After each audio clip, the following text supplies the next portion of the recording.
तो चलिए, आज का सूत्र है स्वयं को जाने। देखो देवियों और सज्जनों, एक होता है जन्म और दूसरी होती है मृत्यु, लेकिन इसके बीच में घटता है जीवन। जन्म और मृत्यु के बीच में जो जीवन होता है उसको यदि हम न जान पाए तो फिर हम में और पशु में कोई फर्क नहीं रहा। जन्म और मृत्यु तो पशु का भी होता है, लेकिन पशु जीवन को नहीं जान पाता। जीवन को जानने की संभावना हम में है, और जीवन को जानने के लिए जो जो भी साधन है उसमें से एक है सत्संग। आप इस सत्संग में क्या लेने आए हैं?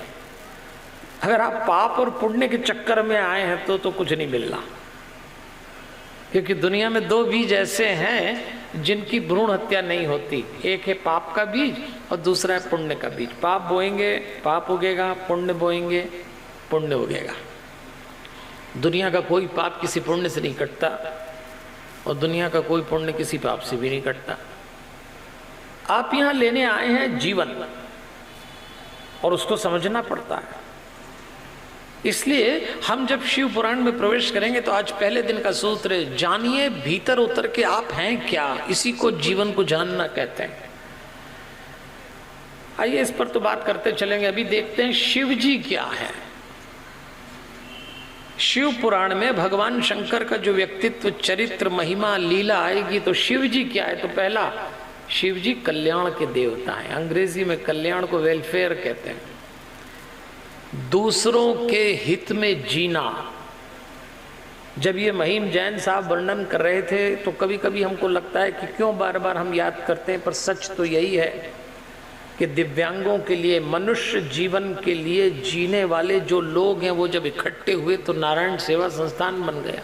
आप जानिए जीवन को, हम नहीं जान पाते हैं जीवन को। तो आज की कथा का सूत्र ही है जीवन, और पहला स्वरूप शंकर जी का कल्याण। ये तो देवता ही कल्याण के हैं। कल्याण का मतलब ये दूसरों के हित में जीना। 5 देवों में शिव जी प्रधान हैं।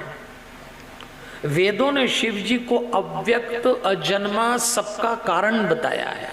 ये विश्व प्रपंच के सृष्टा हैं, पालक हैं, संहारक हैं, ऐसा कह के इनको गुणगान किया गया है। और शास्त्रों में तो लिखा है, देव, दनुज, ऋषि, महर्षि, योगींद्र, मुनींद्र, सिद्ध, गंधर्व, इतना ही नहीं, ब्रह्मा और विष्णु तक इनकी उपासना करते हैं शिव जी की।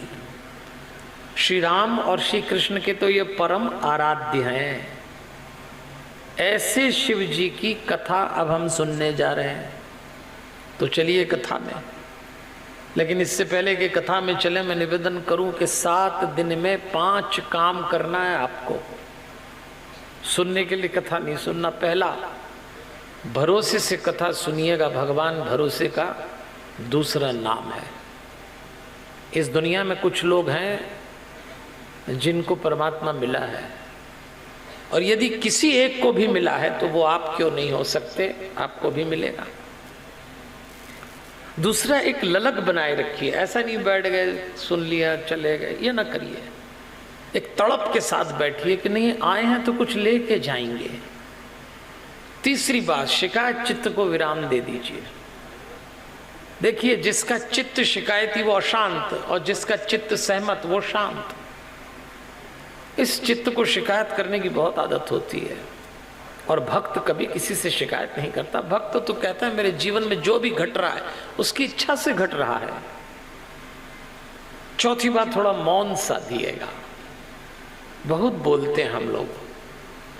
बोलना हमारी जरूरत होना चाहिए, बोलना हमारी आदत हो गया। कितना बोलते हैं।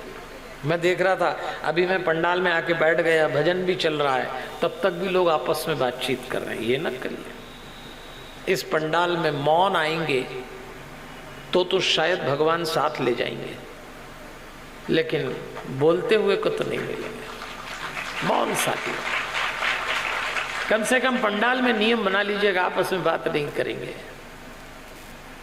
और 5वीं बात, कोई ना कोई संकल्प जरूर लीजिएगा। मैं कहता हूं ना, सुनने के लिए कथा ना सुनिए, जीवन के रूपांतरण के लिए कथा सुनिए। क्या संकल्प लेंगे? हम जितने लोग यहाँ बैठे हैं सबके जीवन में कोई बुराई, कोई अनुचित, कोई गलत काम चल रहा है, कोई किसी से कहता नहीं है। आप तो जानते हैं। इन 7 दिनों में संकल्प लेना कि जो बुराई हमारे भीतर चल रही है उसको छोड़ देंगे, और जो शुभ और जो अच्छाई हमने रोक के रखी है उसको स्वीकार कर लेंगे।